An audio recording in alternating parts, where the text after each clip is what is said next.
Everyone, সবাই কেমন আছেন? আশা করি সবাই ভালো আছেন। অর্পিতা মান্না কিচেনে আপনাদের সবাইকে স্বাগত জানাই। তরকা তো আপনারা অনেক রকমভাবে ট্রাই করেছেন, একবার এমনিভাবে ট্রাই করে দেখুন, অসাধারণ স্বাদ হয়। দেখুন, তরকা ডালটাকে আগের দিন রাত্রেবেলা ভিজিয়ে দিয়েছিলাম, ডালটা ভালোভাবে ফুলে গেছে, আর তার সাথে দিয়েছিলাম কিছুটা রাজমা কড়াই। এবার দেখুন, প্রেশার কুকারের মধ্যে ডালটা আমরা পুরোটা দিয়ে দেবো। যে ওয়াশ করেছিলাম সেটা জলটা ভালোভাবে ওয়াশ করে নিয়েছি। এবার রাজমা কড়াইটাও এর মধ্যে দিয়ে দেবো, দিয়ে এর মধ্যে পরিমাণ মতো অল্প একটু জল দিয়ে দেবো, দিয়ে স্বাদ মতো নুন দিয়ে দেবো, আর দিয়ে দেবো অল্প একটু হলুদ গুঁড়ো, দিয়ে ভালোভাবে একটু মিশিয়ে নেব। মিশিয়ে নেওয়ার পর আমরা ঢাকনা বন্ধ করে এটাকে 2 থেকে 3টে সিটি দিয়ে নেব, যাতে আমাদের কড়াইটা ভালোভাবে সিদ্ধ হয়ে যায়। এবার আমরা এখানে 3টে মিডিয়াম সাইজের পেঁয়াজ নিয়ে নিয়েছিলাম, যে 3টে পেঁয়াজ নিয়েছিলাম সেটাকে আমরা ভালোভাবে পাতলা পাতলা করে চপ করে নেব। আর এখানে দেখুন অল্প একটু রসুন নিয়েছিলাম, আর 1 কোয়ার মতো একটু আদা নিয়েছি। এবার প্রেসার কুকারের ঢাকনাটা খুলে আমরা একটু চেক করে নেব যে আমাদের কড়াইগুলো সিদ্ধ হয়ে গেছে কিনা। দেখুন, আমাদের কড়াইগুলো ভালোভাবে সিদ্ধ হয়ে গেছে। এবার আমরা গ্যাসের মধ্যে একটা কড়াই বসিয়ে দিয়েছি। কড়াইয়ের মধ্যে আমরা কিছুটা সর্ষের তেল দিয়ে দেবো, আর দিয়ে দেবো একটু লং, একটু এলাচ, একটু দালচিনি, একটু শুকনো লঙ্কা দিয়ে ভালোভাবে একটু নেড়ে দেব। তারপর যে পেঁয়াজটাকে কেটে রেখেছিলাম ছোটো ছোটো পাতলা পাতলা করে, সেই পেঁয়াজটা আমরা কড়াইয়ের মধ্যে দিয়ে দেবো।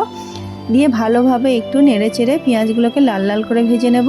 ভাজা হয়ে গেলে আমরা এর মধ্যে দিয়ে দেবো একটু রসুন, যে গ্রেট করে নিয়েছিলাম সেই রসুনটা দিয়ে দেবো, দিয়ে ভালোভাবে একটু নেড়ে নেব রসুনের কাঁচা গন্ধটা না যাওয়া পর্যন্ত। আর দেখুন, এখানে আদা দিয়ে দেবো, আদাটাও দিয়ে ভালোভাবে আমরা একটু নেড়ে দেব।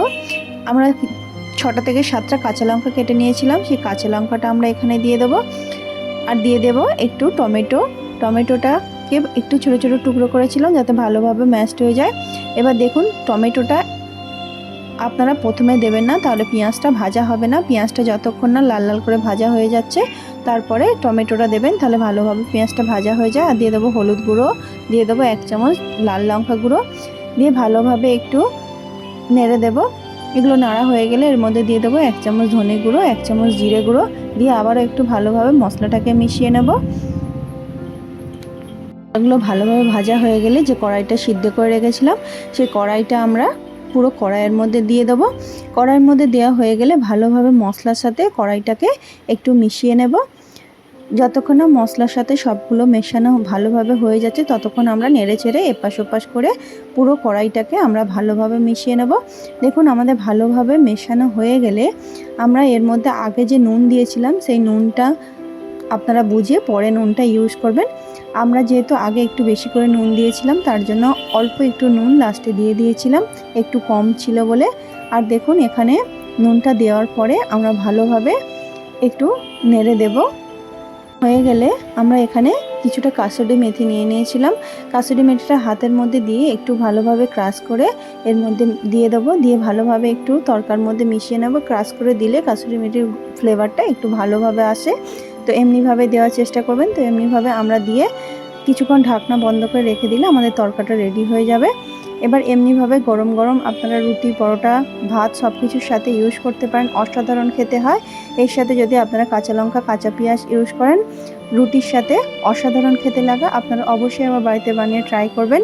এমনি দেখুন, এখানে আমরা রাত্রেবেলা রুটির সাথে এই তরকাটা ইউজ করেছিলাম, তার জন্য এখানে গরম গরম রুটি বানিয়ে নিয়েছিলাম। তো সেই রুটির রেসিপিটা আপনাদের সাথে একটু শেয়ার করেছি। দেখুন, আটাটাকে ভালোভাবে যেমন আমরা বেলি তেমনিভাবে বেলে নিয়ে গোল গোল করে বেলে নিয়েছি, নিয়ে গ্যাসের মধ্যে ভালোভাবে ফুলকো ফুলকো করে সেঁকে নিয়েছি। তো আমাদের রুটি রেডি হয়ে গেছে। তো এই রুটির সাথে গরম গরম রুটির সাথে এই গরম গরম তরকা অসাধারণ লাগে। আজকের রেসিপিটা এতক্ষণ দেখার জন্য আপনাদের অনেক অনেক ধন্যবাদ। আজকের রেসিপিটা কেমন লাগলো অবশ্যই জানাতে ভুলবেন না। ভালো লাগলে লাইক, শেয়ার, সাবস্ক্রাইব করে আমার পাশে থাকবেন। আর এমনিভাবে অবশ্যই বাড়িতে বানিয়ে পরিবারের সবার সাথে সবাই মিলে এনজয় করুন। টাটা সবাইকে, আবার দেখা হবে নেক্সট একটা ভিডিও নিয়ে নেক্সট ডে। ততক্ষণ আপনারা ভালো থাকবেন, সুস্থ থাকবেন। ধন্যবাদ সবাইকে।